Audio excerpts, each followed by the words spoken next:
Loews Royal Pacific transports guests to a tranquil South Seas retreat with a sparkling lagoon surrounded by sandy beaches and inviting palms. You may have also heard that it provides unlimited express passes to all guests. But with 6 other Universal hotel resorts on property, 2 of which also provide express passes, should you be booking Royal Pacific for your next trip to Universal? Hi, I'm the Frugal Brit, and for this video I'll provide a full overview and review of Universal's cheapest premier resort. Before we get into it, don't forget to subscribe and hit the bell for future Universal Orlando Resort content. Way back in 2002, Loews Royal Pacific opened as Universal Orlando's 3rd resort, just below Islands of Adventure. 20 years later, it remains as the last premier resort to be built, which is above the preferred, value and prime value categories. Its theme is inspired by the golden age of air travel, when the South Seas were opened up to island-hopping world travellers, including the fictitious pilot Jake McNally, who disappeared mysteriously after breaking up with his Hollywood starlet fiancée, leaving his plane floating in the nearby lagoon. When it comes to the resort's layout, I think it helps to view it as 3 sections. So you have the lobby and amenities at the centre, then you have the pool and water taxi to the east, with the Palm Garden over to the west. Guests are dropped off at its grand A-framed porte cochere with its imposing stone wall pillars. On the way to the entrance, you'll feel transported to the South Pacific on the walkway surrounded by immense tropical foliage above water that acts as a moat protecting the main buildings. 2 stories below the main bridge is an artificial stream that pours into the main water feature. As we enter the brightly lit main lobby, which received a thorough refurbishment in 2019, you'll notice Indonesian wood carvings and other impressively themed furnishings. At the centre of the lobby is an open atrium containing palm trees and other plants, which surround Buddhist art and statues and spraying elephants into the reflecting pond. To begin our amenity tour, we'll travel clockwise around the central atrium, starting with the Vacation Planning Centre, shortly followed by your luggage services. On the west side of the lobby is the concierge and check-in desk. On the north side of the lobby is the Tuk Tuk Market for quick and convenient food options. This is where you can purchase your Coke Freestyle souvenir mug with a machine on your left, followed by a number of grab-and-go options including wok bowls and sushi. You have alcoholic beverages, breakfast cereal, fruit and other standard snack items.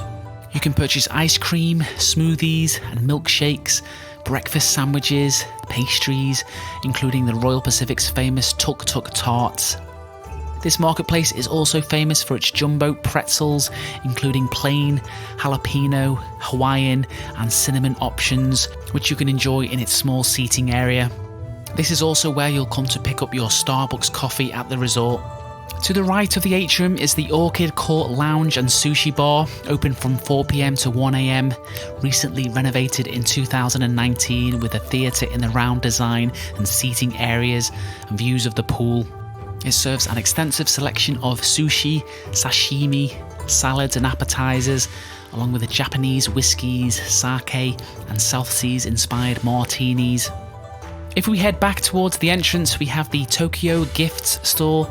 For those familiar with Universal Resorts, this acts as the resort's Universal Studio store, providing opportunities to grab Harry Potter themed souvenirs, as well as shirts, caps, ticket lanyards. They also sell a couple resort-exclusive options. In the corner, they sell some toiletries, medications, and other things you may have left from back home. Opposite Tokyo Gifts is a tall chandelier which hangs from the A-frame ceiling above the stairwell to the ground floor, which contains the resort's 2 main dining options.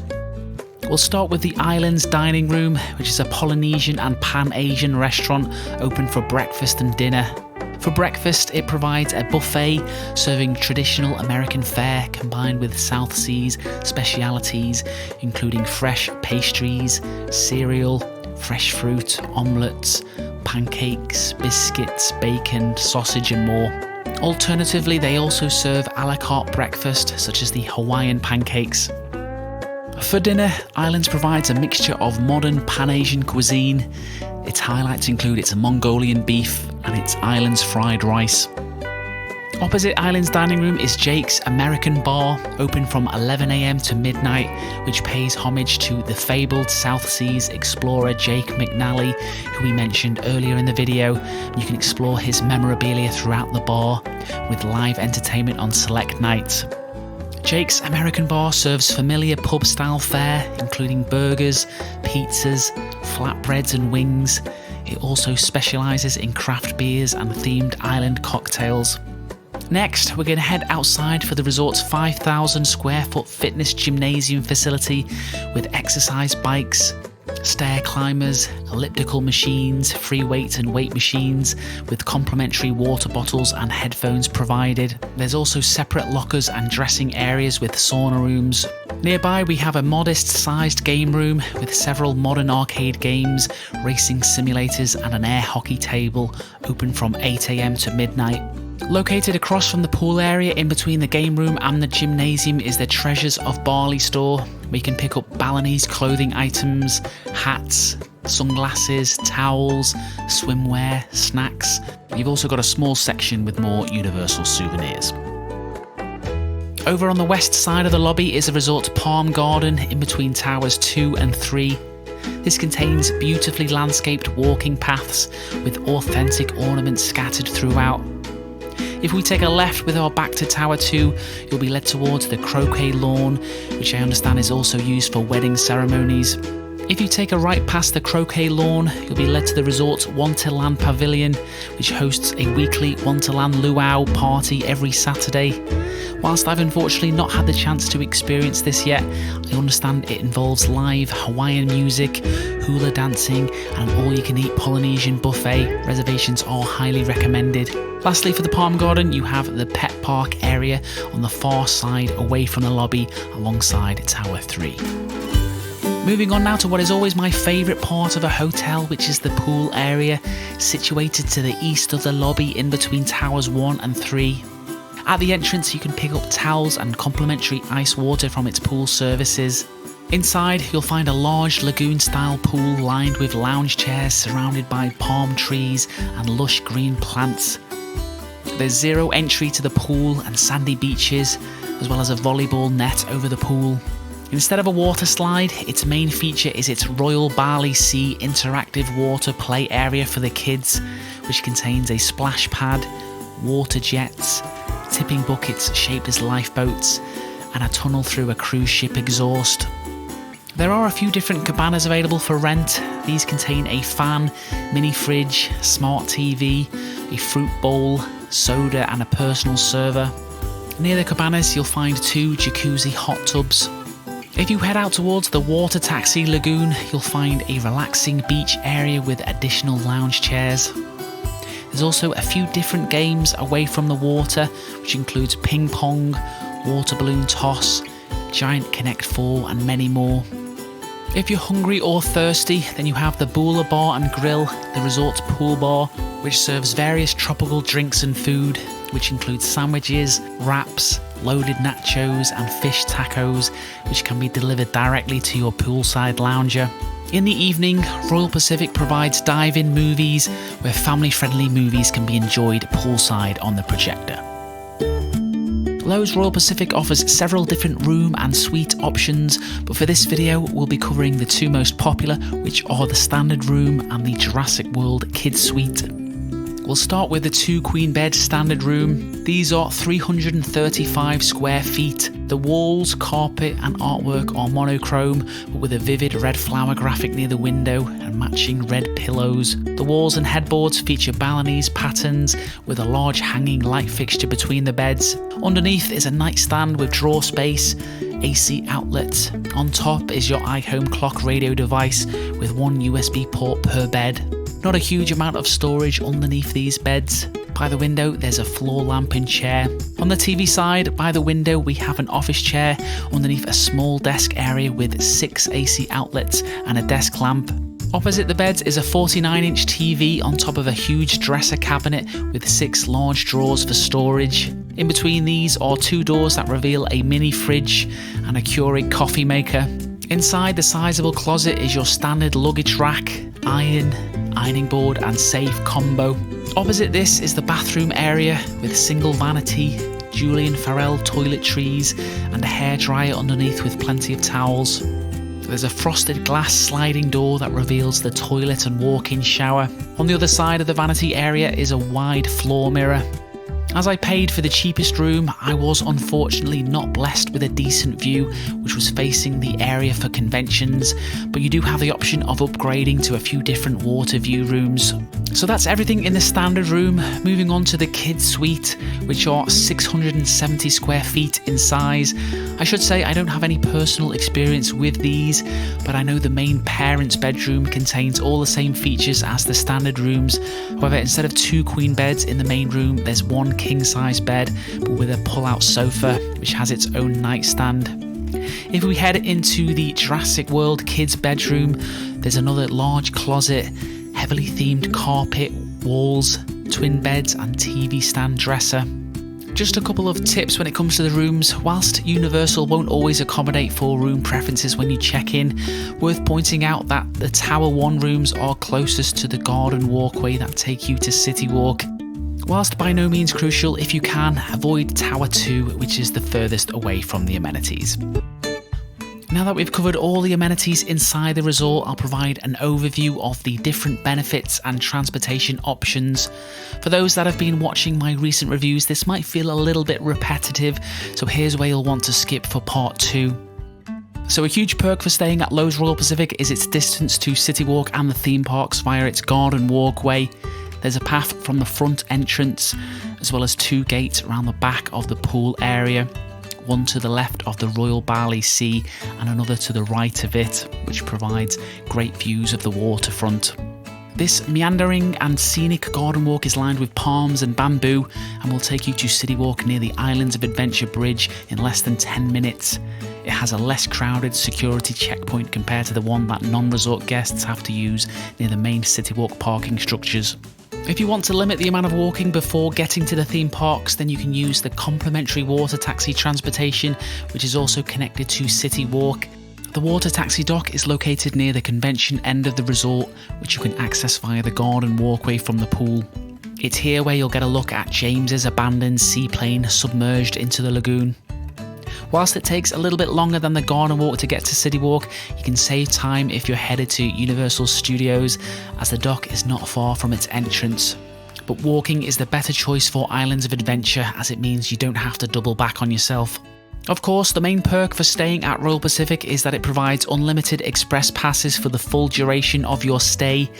To give you an example of how this works, let's say you arrive at the hotel at 6 AM on the day you check in. Whilst your room won't be available, you can drop off your luggage and they'll give you a room key card that will act as your unlimited express passes, no matter what time it is, as long as it's the day you're checking in. You can then head to the parks and use the unlimited express passes from the first minute the parks open until it closes. These express passes will not expire until the parks close on the day of when you check out. Another huge advantage for Royal Pacific guests and other Universal Resort guests is being able to enter Hogsmeade an hour before day guests. As well as Hagrid, you can get on Velocicoaster during this hour, so it's a great opportunity to tackle the 2 most popular rides that don't accept express passes. When it comes to Volcano Bay, you can also enter this park half an hour early, which is also within walking distance if you walk through Sapphire Falls and the Aventura Hotel. Shuttle buses are also available to Volcano Bay as well as City Walk, but for the latter, I wouldn't recommend it because it's significantly quicker to just take the water taxi or walk. For the review, I'm going to start with the location. Royal Pacific is the most central hotel within Universal Orlando Resort. You can walk to everything on property, which is not something that you can say of any of Disney World's resorts. Crucially, it is the closest to the Islands of Adventure entrance. Given that Sapphire Falls has a water taxi dock and because it's easier to walk to Volcano Bay from there, you could argue that this is a better option location-wise, but I do suspect most people will be spending most of their time at Islands of Adventure, so I think it is the best Universal Resort in terms of location. If you're going to be spending more time at Universal Studios, then the Hard Rock might be the better choice. Despite Royal Pacific being so close to the parks, given the thick vegetation that surrounds the garden walkways, it feels pleasantly isolated from the hustle and bustle of the parks and City Walk.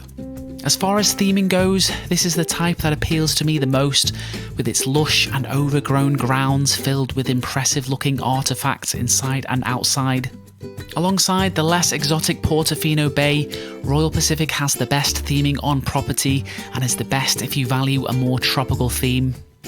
I was a little disappointed though that they no longer seem to be using the blue dye for the entrance water feature. If we are to compare Royal Pacific to the equivalent Disney World resort, which would be the Polynesian Village Resort with its mid-century tiki culture theme, whilst the theming is not as fun at Royal Pacific in my opinion, it certainly appears more authentic to the cultures it aims to represent. During my most recent visit, I did feel as though I enjoyed the pool at Sapphire Falls a little bit more, which I stayed at the previous night. But when looking over the footage back home, it's clear that Royal Pacific is better looking, with more immersive tropical landscaping. But the lack of water slide I think is a major letdown. The only resort above the value option that doesn't have one. Even the much cheaper Cabana Bay has a water slide as well as a lazy river. Whilst the Royal Bali Sea is more creative, I do think in this price range, a pool without a water slide does feel a little incomplete. The rooms at Royal Pacific were last renovated in 2016, but I could have been fooled into thinking it was far more recent than this. As mentioned, these are 335 square feet, which are smaller than those at the two other Premier hotels and most Disney resorts in this price range. You should expect a bit more for the price in this regard. Also, I would have preferred a bit more colour from a tropical themed resort, but that's just my taste. There seems to be consensus that the rooms at Royal Pacific are the weakest out of the three Universal Premier resorts. Whilst I wouldn't disagree with this, I think despite the size difference, there's not a lot separating these with the rooms at the Hard Rock in terms of quality. One minor thing I was not impressed by was being baited into paying $7 on a bottle of water after spending hundreds on the room. When reviewing Royal Pacific, we have to talk about the free unlimited express passes for every person staying in the room, which will be worth hundreds of dollars per day. A great perk to have, much better than the deluxe resort perks you get over at Disney World. It has to be emphasised that Royal Pacific is the cheapest resort to provide express passes. However, I think the longer you stay at Universal, the less valuable that perk is. So for guests booking trips over 5 nights or so, I think Sapphire Falls, which is typically between $100 and $200 cheaper per night, will make more sense for a lot of people. One question you might want answered is whether you should spend the extra on the other resorts that provide free express passes, which are the Hard Rock or Portofino Bay, which I'll also be reviewing, so make sure you are subscribed for those videos. Other than theming and distance to Islands of Adventure, Royal Pacific doesn't beat Portofino Bay and Hard Rock in any other areas that I can think of.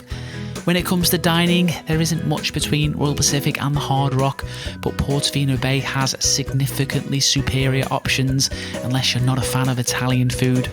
For young families though, I think Royal Pacific will make more sense compared to the other Premier hotels, with the theming and amenities aimed more towards childless couples on that side of City Walk, I think it's fair to say. Overall, I think Sapphire Falls provides better value, and if you plan to spend a lot of your time at the resort, then the superior amenities at Portofino Bay may be worth the premium. But I do suspect that a lot of people are looking to get hold of unlimited express passes for the lowest possible price, who also plan to do most of their eating and drinking away from the hotel, and those people I think should be booking Royal Pacific for their next trip to Universal. Well, that's it for this video. Thank you for watching. Do check out my other Universal videos to help with any planning. I will be posting reviews of the remaining 2 Premier resorts, so make sure you subscribe and hit the bell for future videos.